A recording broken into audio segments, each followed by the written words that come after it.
देख रहे हैं अपना मनपसंद चैनल और करगिल का सुपरफास्ट चैनल STV लद्दाख, आवाज घर घर की।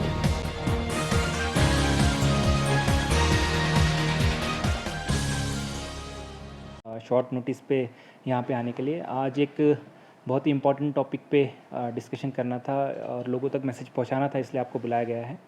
बहुत सारे डाउट्स हमारे कैंडिडेट्स के मन में है रिक्रूटमेंट को लेके, और जिस हिसाब से रिसेंटली हमने कुछ वैकेंसीज विड्रॉ की थी उसको लेके भी, तो इसके लिए हमने आपको बुलाया है।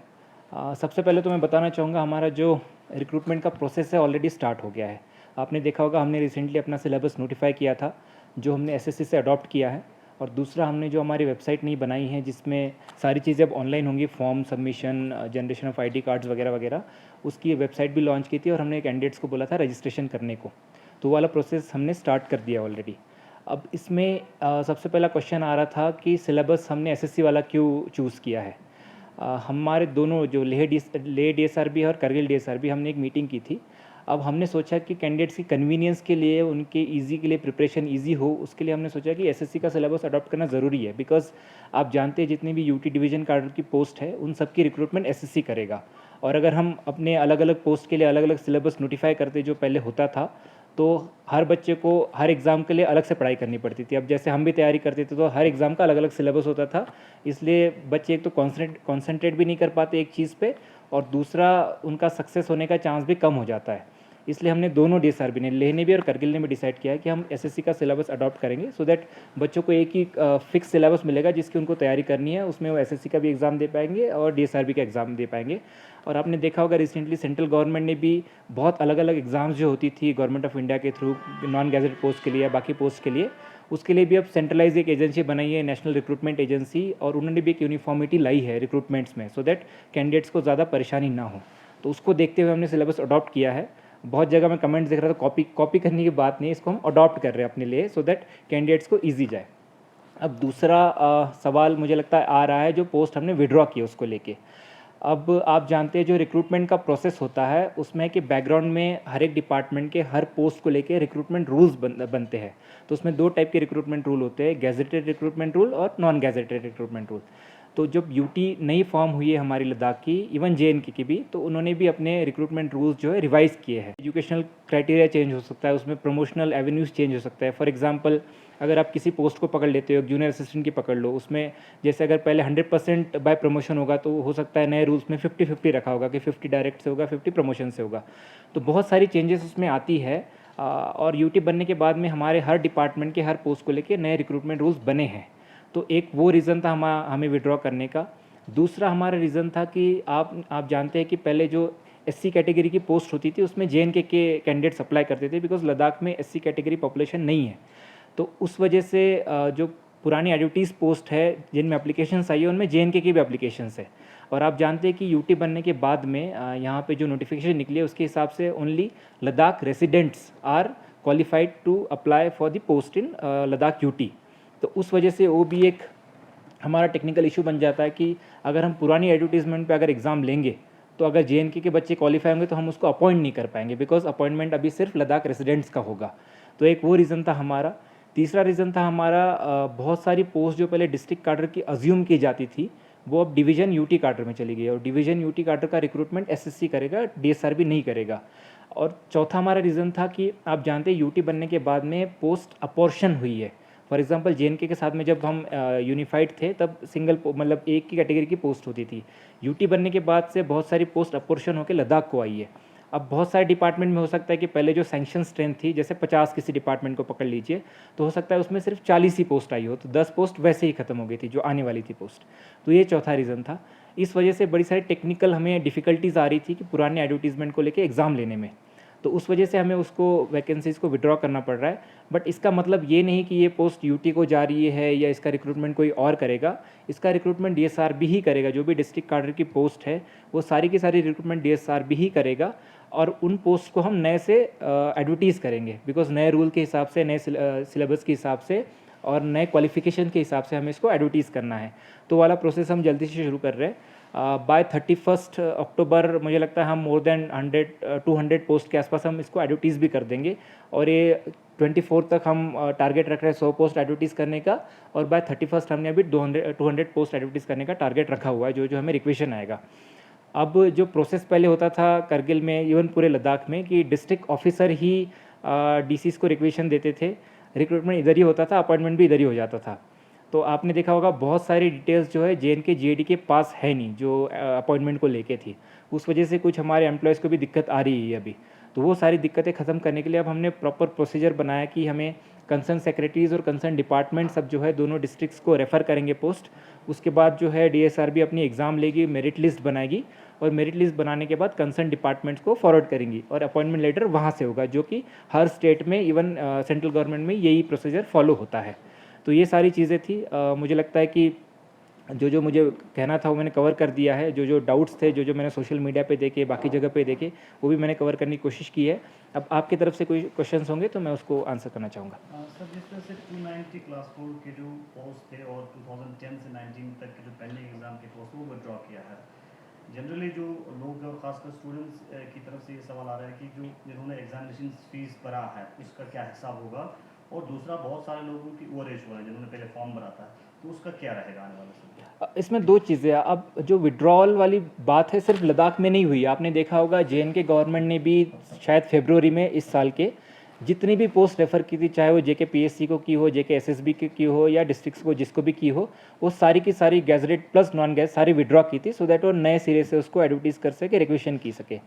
अब जो फ़ीस की बात है, फ़ीस हम रीपे करेंगे। जो भी फ़ीस हमारे पास आई है, जो रिकॉर्ड होगा DSRB के पास में और हमारे सेक्रेटरी साहब के पास में, वो फ़ीस हम रीपे करने की कोशिश करेंगे। उसमें थोड़ा टाइम लग सकता है, बट हम पूरी करेंगे, बिकॉज हम ऐसा नहीं है कि हम लोगों का पैसा अपने पास रखना चाहते हैं, ठीक है। तो हम रीपे कर देंगे। दूसरा, ओवरेज वाली बात की, शायद ओवरेज का कुछ 2 साल का रिलैक्सेशन दिया था यूटी बनने के बाद में, वो मुझे चेक करना पड़ेगा।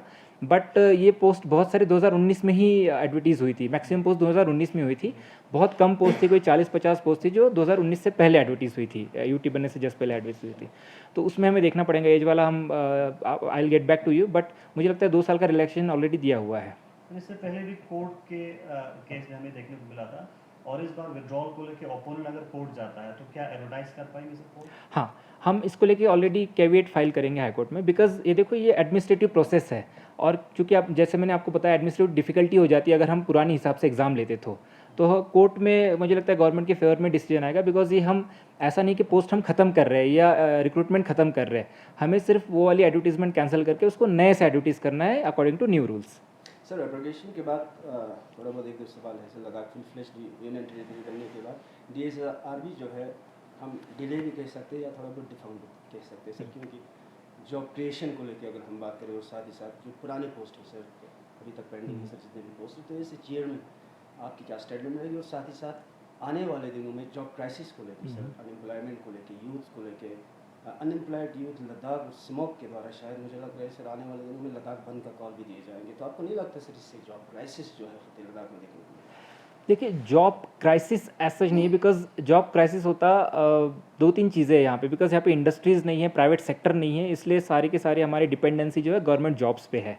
दूसरा, यूटी बनने के बाद में एडवर्टीजमेंट नहीं हुई थी, बिकॉज रिक्रूटमेंट रूल्स नहीं बने थे। रिक्रूटमेंट रूल्स इस साल ही सारे डिपार्टमेंट के फाइनल हो गए, और जैसे ही फाइनल हो गए वैसे हमारे पास रिक्वेशन आना शुरू हो गई। तो हमारे पास अभी तक 5 डिपार्टमेंट की रिक्वेशन आई है, अराउंड 152 पोस्ट की रिक्वेशन ऑलरेडी आ गई है, और नेक्स्ट वीक में ऑलमोस्ट मोर देन 150 पोस्ट की रिक्वेशन और आ जाएगी, तो ऑलमोस्ट 300 पोस्ट की आ जाएगी। इसके बाद में जो बंद का कॉल है वो तो दोनों ऑर्गेनाइजेशन को डिसाइड करना है, बिकॉज मुझे लगता है ऐसे टाइम पे पढ़ाई करना ज़्यादा इंपॉर्टेंट है बाकी चीज़ों में जाने से अच्छा, बिकॉज जो एडमिनिस्ट्रेटिव चीज़ें हैं, रूल ऑफ लॉ से सबको चलना है। ऐसा नहीं कि हम रूल्स के बाहर जाके या रेगुलेशन से बाहर जाके कोई चीज़ कर पाएंगे, तो रूल ऑफ लॉ से सबको चलना है। तो हमें थोड़ा टाइम लगे, बिकॉज रूल्स फाइनल होने में टाइम लगा था, बट जैसे ही हमारे पास आ गया तो हमने प्रोसेस उसको इनिशिएट कर दिया है, और मुझे लगता है नेक्स्ट ईयर तक ऑलमोस्ट जितनी भी पोस्टें रेफर हो जाती है दोनों बोर्ड्स को, उन सब की रिक्रूटमेंट हो जाएगी। DSRB डिस्ट्रिक्ट कैडर के पोस्ट के लिए ऑटोनोमस बॉडी है, और सिलेबस को लेकर जैसे आपने भी कहा, और जनरली स्टूडेंट्स की तरफ से भी सवाल उठ रहे हैं कि जनरल सिलेबस हैं और सब्जेक्ट वाइज सिलेबस नहीं, और लद्दाख के कॉन्टेक्स्ट में सिलेबस में कुछ नहीं है, तो नहीं, बॉडी के हिसाब से इस सब सिलेबस नहीं बना सकते हैं आप लद्दाख स्पेसिफिक क्वेश्चन हम पूछेंगे। जैसे आपने SSC का सिलेबस देखा, उसमें जनरल अवेयरनेस है, तो ऐसा थोड़ी जनरल अवेयरनेस हमें बाकी कंट्री के बारे में पूछना है या ऑल ओवर इंडिया वर्ल्ड के बारे में पूछना है, रशिया में क्या ये थोड़ी है। हमें तो लद्दाख के बारे में हम पूछ सकते हैं। तो ऐसा, और अब यूपीएससी का भी सिलेबस आप देखें, उसमें भी जनरल सिलेबस है, फिर तो वो भी बोल सकते हैं कि आईएएस के लिए अलग से सिलेबस बना, आईपीएस के लिए अलग से सिलेबस, पुलिस का सिलेबस क्यों नहीं रखते, या रेवेन्यू के लिए टैक्स का सिलेबस क्यों नहीं रखते। तो ये जनरल और नॉन जनरल की बात नहीं होती, सिलेबस कॉमन है, यूनिफॉर्म, उसमें क्वेश्चन की डिफ़िकल्टी कम ज़्यादा होती रहेगी, जिस हिसाब की पोस्ट है उसके हिसाब से कम ज़्यादा उसकी डिफ़िकल्टी होती रहेगी। तो जनरल सिलेबस की बात नहीं होती है। अगर आप बाकी ऑल इंडिया लेवल के एग्ज़ाम्स भी देखोगे, बाकी एग्ज़ाम भी देखोगे, उसमें भी जनरली सिलेबस होता है। और यहाँ पे जो है हमें टेक्निकल एकदम पीएचडी स्कॉलर्स नहीं चाहिए होते गवर्नमेंट में ना, नहीं तो ऐसा क्राइटेरिया हम रख देंगे पीएचडी वाली सिर्फ एग्ज़ाम देंगे। इसमें तो कॉमन सेंस वाला बंदा आना है जिसको थोड़ा चीज़ों के बारे में पता है और सारी चीज़ें वो हैंडल कर पाएगा। अब फॉर एग्जांपल किसी बंदे ने एक पर्टिकुलर सब्जेक्ट में कुछ किया हुआ, मतलब ये थोड़ी कि वो काम ही नहीं करेगा इधर आके, वो बोलेगा कि मैं इकोनॉमिक्स ग्रेजुएट है तो मुझे इकोनॉमिक्स का ही काम दो, मैं बाकी करूँगा ही नहीं। तो ये चीज़ें नहीं होती। तो सिलेबस ठीक है, उसमें डिफ़िकल्टी कम ज़्यादा होती रहेगी और लद्दाख रिलेटेड क्वेश्चन उसमें पूछे जाएंगे। जो जनरल अवेयरनेस है, ज्योग्राफी है, हिस्ट्री है, उसमें Ladakh related, Kargil related question ही पूछे जाएंगे। सर इन दिनों स्कूलों में टीचर की क्राइसिस देखने को मिल रहा है सर। ऐसे डीएम आप इसमें किस तरह का रोल निभा रहे हैं? मैक्सिमम स्कूल में रूरल एरियाज में टीचर की क्राइसिस देखने को मिल रहा है, किस तरह से इसको देखते हैं और किस तरह से आगे बढ़ते हैं? Teacher crisis as such Kargil और पूरे लद्दाख में नहीं है, ठीक है। अगर आप ऑल इंडिया लेवल का रेशो देखोगे जो राइट टू एजुकेशन में दिया है, उसमें एक टीचर पे 30 बच्चे होने चाहिए। करगिल लद्दाख में एक टीचर पे 7 बच्चे हैं। अब फॉर एग्जांपल किसी स्कूल में 20 बच्चे, उसमें हम 4 टीचर देते हैं, फिर भी लोग बोलते हैं कि 20 बच्चों पे हमें 10 टीचर चाहिए। तो आप ये तो नहीं कर सकते। रिसेंटली हमने रैशनलाइजेशन किया था, जहाँ पे ज़्यादा रोल है उसमें हमने ज़्यादा टीचर दिए हैं। कुछ स्कूल्स में पीईटी की दिक्कत थी, जहाँ पे होनी चाहिए वहाँ पे नहीं थे, तो वहाँ पे हम उस हिसाब से ऑर्गेनाइज करके पोस्ट कर रहे हैं। दूसरी रही बात शॉर्टेज की, जो लेक्चर की पहले शॉर्टेज होती थी, आपने देखा होगा हमने इस बार टेम्प्रेरी अरेंजमेंट एकेडमिक अरेंजमेंट में लगाया, तो उसकी शॉर्टेज भी नहीं है। अब दिक्कत आती है सब्जेक्ट स्पेसिफिक टीचर्स की, जो मैथ्स है, इंग्लिश और साइंस को लेके। उसमें हम कोशिश करें कि जो समग्र शिक्षा में हमने टेम्प्रेरी अरेंजमेंट पे जो सीनियर क्लासेस में लगाए हैं, वैसे ही हम मैथ्स, इंग्लिश और साइंस को लेके स्पेसिफिक टीचर जो है हम छोटे क्लासेस में प्राइमरी या मिडिल स्कूल में भी लगाए, सो दैट वो सब्जेक्ट स्पेसिफिक वाली शिकायत कम हो। बिकॉज आप जानते हैं बहुत सारे आरईटी टीचर्स थे जो सब्जेक्ट स्पेसिफिक नहीं है और वो मैथ्स और बाकी चीज़ें नहीं पढ़ा पाते। तो शॉर्टेज उस चीज़ की है, टीचर्स एज सच की शॉर्टेज कहीं नहीं है। सर जिस तरह पिछले बार एक नोटिस देख रहा था कि जितने भी एजुकेशन लाइन टीचर्स जो अटैच पे लगा दूसरे डिपार्टमेंट में, उन सबको वापस किया जाएगा, लेकिन आज भी हम देख रहे हैं कि बहुत सारे टीचर्स अभी भी अटैच बैठा हुआ है। बहुत सारों को हमने डिटैच किया था, स्पेशली हेल्थ और एजुकेशन डिपार्टमेंट को। कुछ कुछ जगह पे नेसेसिटी थी, फॉर एग्जांपल इलेक्शन सेल में नेसेसिटी है या बाकी जगह पे, तो जहाँ पे नेसेसिटी है और जहाँ पे हेल्थ इश्यूज़ थे उनको हमने कंसिडर करके रखा था, बाकियों को हमने डिटैच किया था। ऑलमोस्ट हमारे पास बहुत कम होंगे, जो पहले नंबर होता था कि हंड्रेड्स में अटैच्ड है हर जगह पे, कोई करगिल हाउस में है, कोई श्रीनगर में है, कहीं और है, वो हमने मैक्सिमम लोगों को डिटैच किया है। बट सिर्फ हमने हेल्थ ग्राउंड पे और जहाँ पे एब्सोल्यूट नेसेसिटी है वहाँ पे रखा हुआ है। सर आखिर में जल जीवन के बारे में जानना चाहूँगा सर। मैक्सिमम रूरल एरियाज में अभी तक जल जीवन का काम कंप्लीट नहीं हुआ है। ऐसे में शाम को से कुछ ग्रीवेंसेस आ रहे थे कि उनको अभी पानी का बहुत दिक्कत हो रहा है, तो इसको किस तरह से देखते हैं और कब तक जल जीवन का काम सक्सेसफुल? जल जीवन का काम बहुत सारे एरिया में चल रहा है। कंप्लीशन जैसे सांको का मैं स्पेसिफिक बात करना चाहूँगा। सांको में कुछ एडिशनल डीपीआरस की हमें दिक्कत थी। जो पहले डीपीआर बने थे पुराने वाले, उसमें सारे कंपोनेंट को और सारे हाउस होल्ड्स को ऐड नहीं किया गया था। तो हमने कोई 15-20 दिन पहले मैंने यहाँ से सारे जितने भी एडिशनल डीपीआर थे उनको अप्रूव किया है और हमने एक बैकअप भी रखा है। फॉर एग्जांपल बहुत लोगों को डाउट है कि विंटर में चल पाएगा, ग्रेविटी सिस्टम नहीं चल पाएगा, तो हमने बोरवेल का प्रोविज़न रखा है कि विंटर में अगर उनको दिक्कत है तो बोरवेल से पानी ले लेंगे। तो जो एडिशनल जो शॉर्टकमिंग्स थे ओल्ड डीपीआरस में, वो एडिशनल डीपीआर में पूरी हो गई है और उसको जल्दी से टेंडर करके उसको हम इंस्टॉल करना शुरू कर देंगे। कुछ कुछ जगह पे फॉर एग्जांपल सोद में इस बार इतना इशू नहीं हुआ बिकॉज जेजेएम की वजह से नहीं हुआ।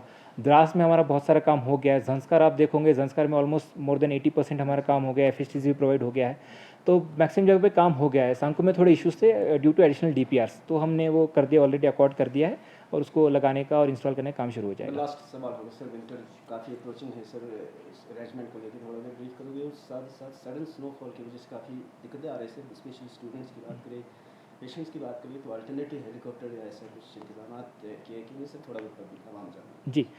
विंटर को लेके ऑलरेडी 3 मीटिंग्स हमने कर ली। ऑनरेबल एलजी साहब के चेयरमैनशिप में एक मीटिंग हुई थी, एक मैंने खुद ने ली थी और रिसेंटली सीस साहब ने मीटिंग ली थी।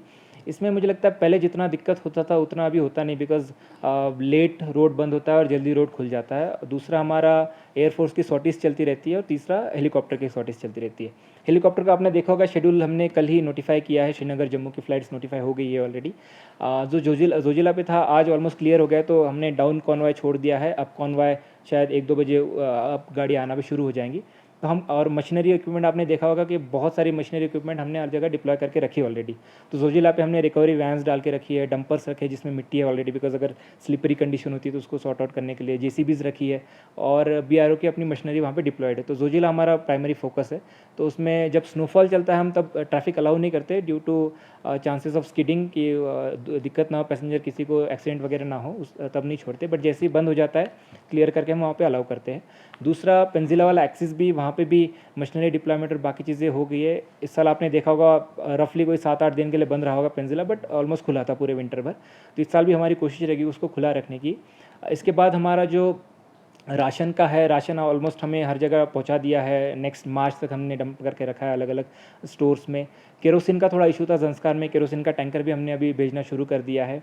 हमारे जो कोऑपरेटिव सोसाइटी है उनका भी almost winter stocking more than 50% हो गया है, और by end of this month almost 100% stocking हो जाएगा। फ्यूल का भी ऑलमोस्ट हमारा जो यहाँ पे करगिल फिलिंग स्टेशन है वहाँ पे सारा डंपिंग हो गया है। ज़ंस्कार का डंपिंग चल रहा है, तो भी 31 तक हम पूरा कर लेंगे। इसके बाद ज़ंस्कार में फ्यूल का थोड़ा सेविंग करने के लिए हमने उनको डायरेक्शंस दिए कि जो फ्यूल है सिर्फ पर्सनल व्हीकल्स को वो देंगे, ना कि कॉन्ट्रैक्टर्स को और बड़ी मशीनरीज को। कंसर्न डिपार्टमेंट को हमने बोला कि आप अपने लेवल पे अपनी खुद की जो स्टॉकिंग करके रखो, सो दैट आप पेट्रोल पंप से वहाँ से फ्यूल ना उठाओ। तो जैसे मैकेनिकल को ज़रूरत होती है, हमारी पावर डेवलपमेंट डिपार्टमेंट, बिकॉज वहाँ पे डीजी सेट चलते हैं, तो उन्होंने ऑलरेडी अपना अपना फ्यूल स्टॉक करके रखा है। और हमने मर्चेंट एसोसिएशन के साथ भी मीटिंग्स करके उनसे भी रिक्वेस्ट की है कि नेक्स्ट मार्च अप्रैल तक का अपने पास सामान स्टॉक करके रखे। इसके बाद यहाँ पे कुछ कोल्ड स्टोरेज है, उनसे भी रिक्वेस्ट की है। और जो स्पाइस जेट और बाकी कार्गो चलेंगे उसमें यूटी एडमिनिस्ट्रेशन सब्सिडी दे रही है, सो दैट सामान यहाँ पे विंटर में भी आ सके। Thank you. Thank you.